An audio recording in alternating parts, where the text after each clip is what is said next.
நம்ம ஜாக்வார் தங்கம். ஜாக்வார் தங்கத்தை பற்றி சொல்லணும்னா, இவர் தன்னோட 6வது வயசுலேயே சிலம்பம் கற்றுக்க ஸ்டார்ட் பண்ணியிருக்காரு. சின்ன வயசுலேருந்தே சண்டை போகிறதுனா இவருக்கு ரொம்ப ரொம்ப பிடிக்குமா. சண்டை போட்டு பெரிய ஆள் ஆகணும், அதுக்கு நம்ம எங்கே போகிறது அப்படின்னு யோசிச்சு தான் சினிமாக்குள்ளேயே வந்திருக்காரு நம்ம ஜாக்வார் தங்கம். ஜாக்வார் தங்கம் கிட்டத்தட்ட 1000 படங்களுக்கு மேலே சண்டை இயக்குனராக வேலை பார்த்துருக்காரு. அதுவும் இந்திய சினிமாவில் மட்டும் இல்லாமல் ஹாலிவுட் படமான +2 அப்படின்ற ஒரு படத்தில் ஸ்டண்ட் மாஸ்டராக வேலை பார்த்துருக்காருன்னா அவருக்கு எக்ஸ்பீரியன்ஸ் எந்த அளவுக்கு இருக்கும் அப்படின்றத நீங்களே நினச்சி பாருங்கள். தமிழ் சினிமாவில் 2000 காலகட்டங்களில் அந்த அளவுக்கு ஃபைட் சீக்வன்ஸ்லாம் இருக்காது.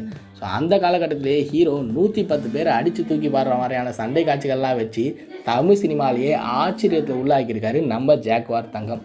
ஜாக்வார் தங்கத்தோட ஃபைட் காட்சிகளுக்கே தேட்டரில் விசிலும் கைத்தட்டல்களும் பறக்குமா. ஸோ அந்த அளவுக்கு அவருக்கு ஆடியன்ஸ் பல்ஸ் தெரியும் அப்படின்னு நிறைய இயக்குனர்கள் அவங்களோட இன்டர்வியூஸ்லேயே சொல்லியிருப்பாங்க. ஸோ ஜாக்வார் தங்கத்தோட ப்ரெசன்ஸை இன்றைக்கும் தமிழ் சினிமா மிஸ் பண்ணுது அப்படின்றதுல மாற்று கருத்தே கிடையாது.